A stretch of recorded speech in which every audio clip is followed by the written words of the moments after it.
Hello, Radhe Radhe ji. कैसे हो आप लोग? आई होप आप लोग अच्छे होंगे। मैं भी अच्छी हूँ। तो पार्टी से आने के बाद का ये ब्लॉग है, वहीं से स्टार्ट हो रहा है जहाँ से कल का एंड हुआ था। तो मैं बना रही हूँ आज सत्तू के पराठे। हाँ जी, जो यूपी बिहार के हैं वो तो सत्तू जानते हैं। बाकी जो सत्तू नहीं जानते उनको बता दूँ, ये चने की बनी रहती है, रोस्टेड चने जो रहते हैं उसको। तो जैसे रोज़ बेसन बनते हैं बिना रोस्टेड चने के, ये रोस्टेड चने, पहले चने को रोस्ट किया जाता है, उसके बाद इसको पाउडर फॉर्म में बनाया जाता है। तो इसमें मैं मिक्स की प्याज, लहसुन, मिर्ची और नमक, अचार, जो अचार नॉर्मली आम का अचार रहता है वो, क्योंकि उससे थोड़ा सा खट्टापन आता है इसमें, और मैगी का मसाला अगर आपका इच्छा है तो डालिए, नहीं तो नहीं डालिए। ये नॉर्मल ऐसे भी बहुत अच्छा लगता है। सबको मिक्स करके इसमें डाली तेल, और उसके बाद निचोड़ दी 2 नींबू निचोड़ने के बाद सब मैं मिक्स की थी। तो 2 दिन पहले लग गई है, चूड़ी टूट के लग गई थी हाथ में, तो वही दिखा रही थी। उसको मिक्स की, क्योंकि उसको हाथ से मिक्स करना बहुत ज़रूरी था, अदरवाइज उसमें थोड़े से लम्स रह जाते, गुठली अच्छे से मिक्स नहीं होती, इस वजह से हाथ से मिक्स करना पड़ा। तो मिक्स करने के बाद इसमें बनाने टाइम मैं हरी धनिया कट करके डाल दूँगी, और इसमें कुछ भी नहीं लगता, कोई मसाला नहीं है, कुछ नहीं है, और खाने में ऐसा कि आप इसके टेस्ट कभी भूल ही नहीं पाओगे। बस बनाना इसको घी में है तब। यहाँ मैं लगा लूँगी आटा, क्योंकि टाइम हो गया है, 8 बज गए, खाने का टाइम हो गया है। तो फटाफट आटे में डाली नमक, रिफाइन ऑयल, और थोड़ी सी क्रश करके डाल दूँगी अजवाइन। ये सब क्रश करके डालने के बाद मैं लगा लूँगी आटा। हाँ जी, आटा आज मेरे से लग नहीं रहा था तो हस्बैंड आटा लगाए, आटा हाथ की वजह से नहीं लग रहा था। और आटा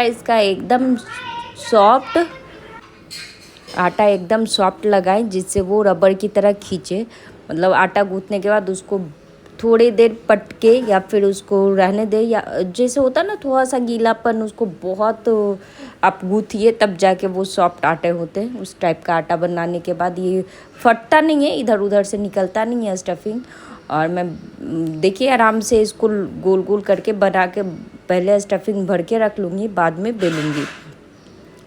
और इसके अगर आप आटे अच्छे से लगाए हुए हैं, आटे में नमक और रिफाइन ऑयल, अजवाइन नहीं भी है तो चलेगा, डाल देते हो तो इसका टेस्ट और ज़्यादा हो जाता है, क्योंकि फिर आटे में वो बिना नमक वाला टेस्ट जो होता है ना वो नहीं आता। और पराठे इसके बहुत टेस्टी बनते हैं। आप दही के साथ, अचार के साथ, छोले के साथ, सब्जी के साथ, किसी के भी साथ खा सकते हो, और बहुत ईजिली खा सकते हो। तो मैं फटाफट से सेक लूँगी पराठे। 2 पराठे निकलेंगे, ये दोनों को बैठा दूंगी, और बेटा घूमना शुरू कर लिया, इसको बहुत अच्छा लगता है। और मैं बना रही हूँ बटर के साथ। हाँ जी, मैं पराठे बटर में सेकती हूँ। पराठे या जो भी जिस भी टाइप के पराठे बनाने रहते उसको मैं बटर में ही बनाती हूँ। तो यहाँ मेरा बेटा घूमना शुरू कर दिया है पराठे के लिए। और गर्मी इतनी है कि बता नहीं सकती। गर्मी से बचने के लिए बस मैं किसी न किसी चीज़ के पराठे बना देती हूँ, जैसे सत्तू के हो गए, आलू के हो गए, वो भी आलू बिना भुने हुए, ज़्यादा मेहनत जिसमें ना लगे, वैसे खाने का मैं हमेशा जुगाड़ कर लेती हूँ। तो फटाफट मैं बना लूँगी पराठे, उसके बाद दे दूँगी, सबका लगा दूँगी खाना। हाँ जी, पराठे बनाई थी। तो सुबह के आलू रस्से वाली सब्जी बना था, जो कुकर में आलू और गोभी का, तो वो था, तो उसके साथ मैं पराठे दे दूँगी।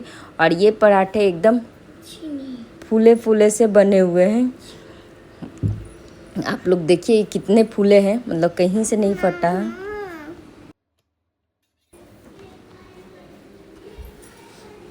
और ये बनके रेडी हो गया मेरा पराठा, लगे हाथ सब खा भी लिए। खाने के बाद रात 12 बजे सबको लगी कुछ मीठा खाने की भूख, क्योंकि ये चीज़ ऐसी होती है कि कभी कभी कुछ खाने का अलग से मन कर जाता है। तो आम कट करके दी, और यहाँ चल रहे थे दोनों बच्चों की मस्ती। हाँ, मैं नहीं दिखा पाई, कोई रीजन था। वेरी वेरी गुड मॉर्निंग जी, कैसे हो आप लोग? आई होप आप लोग अच्छे हो गए, मैं भी अच्छी हूँ। चलिए आज के ब्लॉग की शुरुआत करते हैं। तो अभी सुबह के बज रहे हैं 10, मैं नहा धो ली हूँ, झाड़ू पोछा सारी चीज़ हो गए हैं। नाश्ते मेरे नहीं हुए, बाकी सबके नाश्ते हो गए। बेटा नहाने गया हुआ है, बेटी अभी नहीं नहाई है, वो सो रही है। आज का ब्लॉग नए टॉपिक पे शुरू करूँगी, जैसे कि एक माँ की क्या क्या ऐसी काम होते हैं अपने बच्चों को लेके। जो वो जता भी नहीं पाती, पर बस करते जाती है, ना किसी को बता सकती है ना कुछ कर सकती है, बस करती है। एक माँ की लाइफ कैसी होती है, एक माँ की जर्नी क्या होती है। बोलते हैं ना लोग, बच्चे आप एक बार को पैदा कर दो चलेगा, लेकिन उसकी लाइफ को आप कैसे संवारते हो, कैसे क्या करते हो, उसकी पहली गुरु आप एक माँ ही होती है।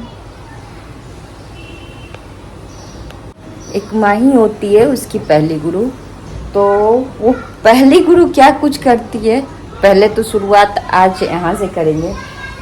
तो सबसे पहली चीज़ है, देखिए मेरे बेटे का स्टडी टेबल है और इसका हाल कुछ इस तरीके से है। लगभग बहुत बड़ा स्टडी टेबल है, ये नहीं है कि छोटा है, लंबा चौड़ा एक टेबल जैसा ही है, बहुत बड़ा है। अंदर इसके स्टोरेज है, ये इसके स्टोरेज है जहाँ उसके बुक्स नोटबुक सारे रखे जाते हैं। ये देखिए, तो पूरी छुट्टियाँ कुछ इस तरीके से वो फैला के रखा था। मैं पर डे इसको ठीक करती थी और हर दिन का उसका ये हो गया था। ये उसका ड्राइंग का पूरा अलग से किट देता है, ड्राइंग किट, जिसमें उसके चार्ट पेपर, कलर्स, सीजर ये सब रहते हैं। तो आप देखे होंगे कल मैं इसके साथ ये कर रही थी, इसका प्रोजेक्ट बना रही थी ये वाली, तो वो ऐसे फैला दिया, उसको कुछ नहीं पड़ा हुआ है कि ये फटेंगे, इसको कैसे रखना है, कुछ नहीं करना है। तो अब बस मैं भी कुछ नहीं करूँगी इसके साथ, मैं इसको ऐसे ही छोड़ दूँगी जैसा ये है। क्या तुम्हारा कहाँ है? और मैं इसको कुछ नहीं करने वाली, इसको मैं उसी से करवाऊंगी, इसलिए करवाऊंगी क्योंकि उसको पता चले कि उसकी जिम्मेदारियां क्या है, उसके बुक्स कैसे रखे जाते हैं। करके दे रही थी, उसको पता ही नहीं चल पा रहा था कि ये बुक्स फटेंगे भी, इसको कैसे मैं रखूं, क्या करूं। तो बस आज से बंद, वो अपने काम खुद करेंगे। सबसे पहली चीज़ है, एक माँ को ये काम जरूर करना चाहिए कि बच्चों को उसके काम उसको करने दीजिए, जिससे क्या होगा, वो डिपेंडेंट बनेगा। खुद का काम खुद करेगा ना, तो उसके कामों को भी वैल्यू देगा वो। जैसे आप लोग घर में काम करते हो तो उसको पता ही नहीं चलता कि मम्मी कितनी एफर्ट डालती है हर चीज़ को सही करने का, हर चीज़ को ढंग से रखने का, उसको इस चीज़ का एहसास ही नहीं होता है। वो क्या करता है, आया फेंक दिया, मम्मा रख देगी ना। ये हाल बहुत सारे बच्चों के हैं, मेरे भी बच्चे पहले ऐसे ही थे। ये तो खैर अभी छुट्टियों में ये करता है, नहीं तो वो खुद का काम कर लेता है। लेकिन हाँ, ये 1 मंथ में उसके भी हाल बहुत बेहाल हो गए। रीजन था, मैं भी छुट्टी है, बच्चा है, ये सोच के उसको छोड़ दी थी, फ्री हैंड दे दी थी, जिसके कारण ये चीज़ आज मुझे करना पड़ रहा है। तो मैं तो सबसे पहले उसको इस चीज़ का ये करूँगी। हर माँ से मेरी रिक्वेस्ट है कि अपने बेटे हो या बेटी, उसको इतना पेम्पेयर मत कीजिए कि वो चीज़ें सुधारने की जगह बिगाड़ना सीख जाए।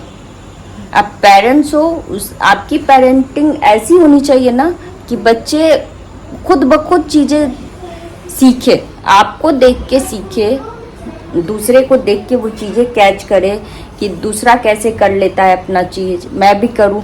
हाँ, लेकिन वो गलत चीज़ अगर पकड़ रहा है बच्चे, तो आप उसी टाइम रोको, तभी बच्चे आप रोक पाओगे। अदरवाइज एक बार गलती किया आप इग्नोर कर दिए, 2 बार किया इग्नोर कर दिए। अगर ऐसे ही चीज़ों को इग्नोर करते रहे कि नहीं सीख जाएगा, अभी तो बच्चा था, दूसरा ही बार किया है, तो फिर वो उसके हैबिट में बैठ जाते हैं। चाहे बात करने के तरीके हों, लैंग्वेज हो या किसी और चीज़ का हो। जैसे मैं शुरू दिन ये फैला के रखा था, मैं उसी दिन इसको फेंक देती या उससे करवाती, तो ये चीज़ें आज नहीं होता, मुझे आज इतने एफर्ट नहीं करने पड़ते। तो हाँ, ये मेरी गलती है, मैं इस चीज़ों को ऐसे ही छोड़ दी, मैं उसको नहीं कर सिखा पाई, पर हाँ अब मैं करूँगी। और आप लोग से भी रिक्वेस्ट है, अपने बेटों को खास करके इतना फ्री मत दीजिए कि आगे चल के आपको तकलीफ हो। आगे चल के इसी बच्चों को आपको कपड़े तक निकाल के देने पड़ेंगे। कवर्ड में आप कितने भी अच्छे से फोल्ड करके कपड़े रख दो, उस बच्चों को नहीं मिलता है। ये मैं नहीं बोल रही, इसके स्कूल के टीचर्स से बात कीजिए, आप बाकियों से बात कीजिए, तो आपको ये चीज़ पता चलेगा कि मैं सच बोलती हूँ। मैं कभी भी ऐसा नहीं कि नहीं आप अपने बच्चों को प्यार मत करो। बच्चों को प्यार करो, पर एक लेवल तक करो। ऐसा ना हो कि वो लेवल अप लेवल हो जाए, फिर बच्चे फिर आप कुछ भी करो वो समझे ही ना।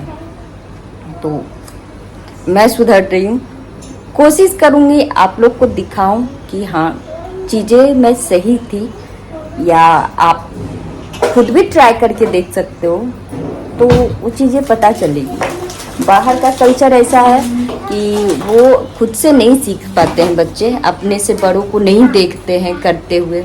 माँ कर देती है सारी चीज़, बड़ों का डांट नहीं मिल पाता है। और माँ बाप कितना डांटेगा, बाप प्यार करे या डांटे। हर फादर के साथ ये प्रॉब्लम है कि वो 8 से 10 घंटे ऑफिस में रहता है, घर आके बच्चों को डांटे या प्यार करे समझ नहीं आता। और माँ तो ऐसे भी सॉफ्ट दिल होती है, बच्चे बहुत कम ऐसे होते हैं कि माँ की चीज़ों को पकड़ पाते हैं।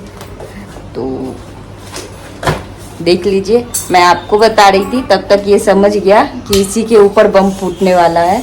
ये नहाने जा रहा था, छोड़ के अपने चीज़ों को समेटने आ गया। तो ये चीज़ें होनी चाहिए कि आप कहीं भी बोलो हिंट पर उसको पता चल जाए कि नहीं मैं ये गलती किया हूँ तो मुझे प्रॉपर रखना है। बेटा पहले नोट्सबुक सारे सही कीजिए, सारे फट जाएंगे। तो ये चीज़ें तो कम से कम बच्चों में बेसिक होनी चाहिए। चलिए आज से हम भी ट्राई करेंगे, आप लोग भी ट्राई कीजिए। यहाँ मैं उसके साथ लगी हुई हूँ ताकि वो छोड़ के ना भाग जाए, और उससे सारा काम करवा रही हूँ। साथ में बेटी भी अब अपना करने लगी, वो मेरा देख के, तो उसको अच्छे से अरेंज करवा दूँगी पूरा। ये बहुत ज़रूरी है कि उसको उसके चीज़ों को अच्छे से रखूँ। और ये करने लगी थी उसके चीज़ों के साथ मस्ती, तो मैं इसको ले ली गोद, और गोद लेने के बाद थोड़ा देर इसको इधर उधर की। उसके बाद मैं भी लग गई उसके साथ, क्योंकि अकेले कब तक छोड़ती, ज़्यादा लोड पड़ने के बाद फर्स्ट डे ये कहीं भाग ना जाए इस डर से मैं भी उसका काम करने लगी। तो वो तो अपना खैर अपने साइड का वो खुद ही सेट किया। बाकी जो रफ नोटबुक है, छोटू का जो छोटे छोटे बुक्स हैं, वो सब मैं अरेंज करके रख दी ताकि इसको ज़्यादा ना बर्डन पड़े एक साथ। और इसको नहाने जाना था पर गया नहीं, सोचा मम्मा कहीं फेंक ना दे, इस डर से आ गया था वॉशरूम से ही।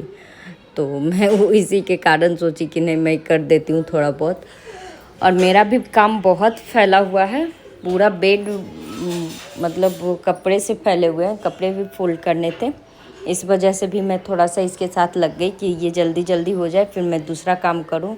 झाड़ू पोछा भी बाकी था, तो वो करने के बाद और ये देखिए ये कुछ ऐसा टेबल था, इतना बड़ा टेबल था, फिर भी इसको इतना गंदा करके रखा था कि मतलब सोच नहीं सकते। मैं क्लीन बीसी से करवाई, क्लीन करने के बाद ये आराम से अब सब चीज़ें लगा देगा। पोछा देखिए पोछ कैसे रहा है वो देखिए, इस लड़के को पोछा लगा रहा है दोनों हाथों से जैसे ज़मीन को पोछ रहा हो। आहा, मैं भी अभी देखी कि ये बैग के साथ ऐसा एक्सपेरिमेंट भी किया कि पहले उसको खड़ा रखा है। तो ये कर ले अपना काम, तब तक कुछ चीज़ें मैं भी आप लोगों के साथ क्लियर कर दूँ। अगर वीडियो अच्छा लगे तो लाइक शेयर एंड सब्सक्राइब ज़रूर कीजिए और कमेंट करके बताइए। आप लोग प्लीज़ मेरे यूट्यूब फैमिली हो, तो आप लोग के सपोर्ट के बिना मैं कुछ नहीं कर सकती। प्लीज़ सपोर्ट करो, लाइक शेयर एंड सब्सक्राइब करो और कमेंट कर कर मुझे भी बताओ। ये देखिए थोड़ी सी हेल्प के साथ बेटे ने स्टडी टेबल को कितने अच्छे से ऑर्गेनाइज कर लिया। तो चलिए मिलते हैं नेक्स्ट ब्लॉग में, तब तक के लिए बाय बाय, और अपना प्यार बनाए रखें मेरे प्यारे प्यारे यूट्यूब फैमिली।